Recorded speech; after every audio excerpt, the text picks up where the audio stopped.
यह सबसे बड़ा सूत्र है सर। भागने की कोई आवश्यकता नहीं। जिन जिन चीजों को भारतीय अभिभावकों ने, मां बाप ने दबाने की कोशिश की, आज वही सब चीजें, सेक्स पर बात मत करो, सेक्स पे चर्चा मत करो, सेक्स पर नाम का नाम मत लो। अब देखो सारी क्लास ऑनलाइन चल रही है, बच्चा क्या देख रहा है तुम्हें क्या पता है। अब वो समय है जब आपको बताना पड़ेगा सर, बोलना पड़ेगा, क्योंकि जब भी कोई चीज हम बाहर से सीखते हैं तो बड़ी विकृत रूप में सीखते हैं सर। भारत में एक ग्रंथ है विज्ञान भारोतंत्र, जबरदस्त ग्रंथ है सर। उसी पर आधारित ओशो ने किताब लिखी संभोग से समाधि। उस किताब में सेक्स की कहीं चर्चा ही नहीं है। शंकर जी का बड़ा संबंध रहा नशे से। मैं बड़ा इस मामले को लेकर बड़ा चिंतित रहता था कि यार भगवान का नशे से क्या, ये क्यों धतूरा चढ़ाते हो, उस पर क्यों भांग चढ़ाते हो सर। उसका बड़ा आध्यात्मिक महत्व है, उसका इतना आध्यात्मिक महत्व है कि अगर हमारे देश का आदमी समझ जाए उस बात को, और वो सबके लिए है सर। मन दो चीजों से काबू में आएगा, या तो नशे से या ध्यान से, और शंकर जी का संबंध दोनों से है। मजेदार बात देखिए, प्रथम योगी माने जाते हैं विश्व के, ब्रह्मांड के। मन जो है वो दो चीजों से काबू में आएगा, एक तो नशे से, पर नशे से वो कुछ समय के लिए आएगा, कुछ समय के लिए आपको दुनिया का सारा दर्द भुला देगा, 4 घंटे 5 घंटे 6 घंटे, लेकिन 6 घंटे बाद वो फिर जिंदा हो जाएगा और दर्द हो जाएगा। फिर जब और दर्द हो जाएगा तो व्यक्ति फिर और नशे की तरफ भागेगा, फिर ऐसा हो जाएगा कि वो नशा उसे मार डालेगा। तो वो नशा, वो धतूरा, वो भांग, वो गांजा, ये जितनी भी नशे की चीजें हैं, ये भोलेनाथ पे चढ़ाई जाती है कि प्रभु ये तुम ले लो और ध्यान हमको दे दो। भारतीय संस्कृति के सुपरस्टार है सर, सुपरस्टार। पौरुष पर बल देते हैं, कपड़े पे ध्यान मत दो, कुर्ता पजामा डाल लो, निकल लो। ताकत होनी चाहिए कि प्रधानमंत्री के दरवाजे पर खड़े हो जाओ तो भागते हुए बाहर आ जाए। ये सब सूचना दे रहे हैं वो। टाई वाई लगा के, 50,000 का जूता पहन के, डीओ लगा के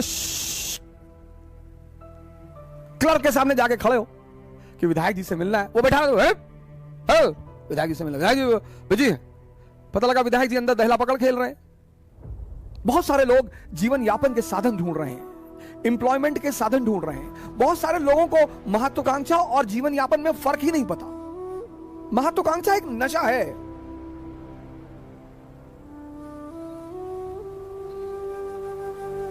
एम्बिशन एक नशा है, वो जिसको हो जाए।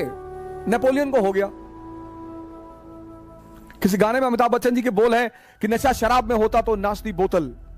सब छोटे मोटे नशे हैं सर, बहुत छोटे मोटे नशे। अगर ये आपको प्रभावित करते हैं तो आपका मन विकसित नहीं हुआ सर। नशा तो पद का है सर। आप ये चेक कर लीजिए आपको जीवन में नशा किस चीज का है। अगर इन छोटी मोटी चीजों का है तो आप रह जाएंगे फिर वहीं पे। आप अपना नशा भी चेक करिए सर। मोदी जी को नशा रहा होगा, लालू जी को नशा रहा होगा। इन नशों ने ही इतनी ऊंचाई तक पहुंचाया सर। और किसी की हिम्मत ही नहीं है, और किसी की औकात ही नहीं है। नशा होना चाहिए सर। मुलायम सिंह यादव जी इतनी ऊंचाई तक पहुंचे, मायावती जी इतनी ऊंचाई तक पहुंची। किसका राजनीतिक करियर कैसा रहा वो एक अलग चीज है, लेकिन जब भी कोई सामान्य व्यक्ति असामान्य कार्य करता है तो वो नशे में ही रहा होगा। यहां लोग उठ नहीं पाते, या बड़े सारे लोग मेरे पास आते हैं, कहते हैं कि सर सुबह नींद नहीं खुलती। तो कौन कहता है सपने देखने के लिए?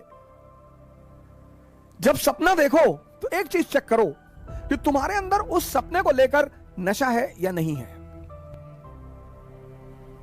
समाज का काम है आपको बर्बाद करना और भटकाना, यह समाज का धर्म है। उस समाज में अगर कोई आपको बनाने वाला मिल जाए मां बाप के अतिरिक्त, तो आप बहुत भाग्यशाली हैं। इस दुनिया में अगर आपका कोई शुभचिंतक है तो वो है मां बाप, सबके साथ। लेकिन होता क्या है, वो कठोर होते हैं हमारे प्रति। जो भी शुभचिंतक होगा वो कठोर होगा, जिसको शोषण करना होगा वो मृदु होगा। जैसे पड़ोस की आंटी, उनको कोई काम है, और बेटा बबलू कैसे हो बेटा, दिखाई नहीं पड़े, बेटा हमारा आटा लिया देते चक्की से, लो अब मां इस तरह से नहीं बोलेगी, मां कहेगी बदतमीज कहां मरा हुआ था। तो अब हम ह्यूमन नेचर है हमारा, तो हमें मां बाप बड़े बुरे लगते हैं। लेकिन सूत्र यही है सर, जो भी आपके प्रति कठोर है वो आपका भला सोचता है, और जो भी आपके प्रति मृदु है, अच्छा बोलता है, आपकी सिर्फ तारीफ करता है, वो आपके शोषण के फिराक में है। जय हिंद।